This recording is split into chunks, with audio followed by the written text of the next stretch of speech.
அக்காலத்துல பலதானின் குமாரனாகிய பெரோதாக் பலதான் என்றவர் பாபிலோனுக்கு ராஜாவா இருந்தாரு. எசேக்கியேல் ராஜா வியாதிப்பட்டிருக்கிறான்னு சொல்லி கேள்விப்பட்டு இவர் அநேக நிருபங்களையும் வெகுமானங்களையும் பரிசு பொருட்களை அவருடைய அரண்மனைக்கு அனுப்பியிருந்தாரு. எசேக்கியேல் ராஜா அந்த பரிசு பொருட்களை அங்கீகரிச்சது மட்டும் இல்லாம அவரை நண்பராகவும் ஏற்றுக்கொண்டாரு. எசேக்கியேல் ராஜா அவரை ஒரு நாள் தன்னுடைய அரண்மனைக்கு விருந்துக்காக அழைச்சிருந்தாரு.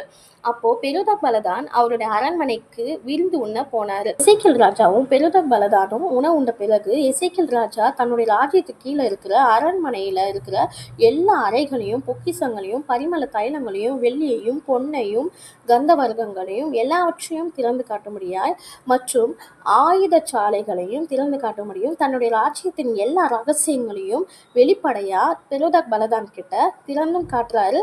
எல்லா ரகசியங்களையும் அவர்கிட்ட சொல்றாரு.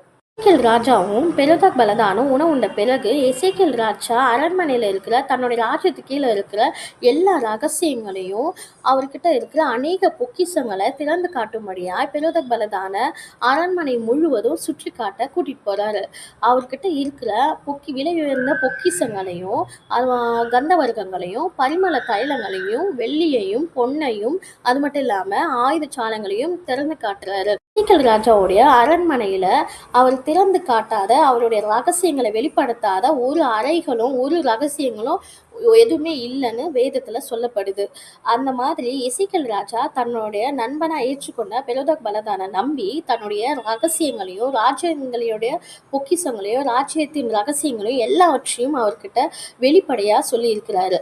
அப்போ ஏசியா தீர்க்கதரிசி எசேக்கியேல் ராஜா கிட்ட அவர் யாரு, அவர் என்ன உங்ககிட்ட சொன்னாரு அப்படின்னு கேட்கும்போது எசேக்கியேல் ராஜா அவர் தூர தேசத்துல இருந்து வந்திருக்கிறாரு, அவர் பாபிலோனின் ராஜா அப்படின்னு சொன்னது மட்டும் இல்லாம என்னுடைய ராஜ்யத்துல இருக்கிற எல்லா பொக்கிஷங்களையும் என்னுடைய ராஜ்யத்தின் எல்லா ரகசியங்களையும் என் அரண்மனையில இருக்கிற எல்லா அறைகளையும் எல்லாவற்றையும் நான் அவருக்கு ஓப்பனா நான் திறந்தும் காட்டியிருக்கிறேன். அது மட்டும் இல்லாம நான் வெளிப்படையா எல்லா ரகசியங்களையும் நான் அவர்கிட்ட சொல்லிட்டேன் அப்படின்னு சொல்றாரு. அப்ப ஏசியா தீர்க்கதரிசி சொல்றாரு, தேவன் உங்ககிட்ட சொல்ல சொன்ன காரியம் என்ன அப்படின்னாக்கா, இன்னும் கொஞ்ச நாள்ல உங்களுடைய பிதாக்கள் சேர்த்து வைத்த சொத்துக்கள் அனைத்தையும், அதாவது அரண்மனையில சேர்த்து வைத்த தன்னுடைய பிதாக்கள் அவர் சம்பாதித்த எல்லா பொக்கிஷங்கள் வெள்ளி பொன் எல்லாவற்றையும் அரண்மனையில இருக்கிற எல்லாவற்றையும் சுரண்டி கொண்டு அந்த பாபிலோனுக்கு எடுத்துக்கொண்டு போவாங்க. அது மட்டும் இல்லாம உங்களுடைய பிள்ளைகளையும்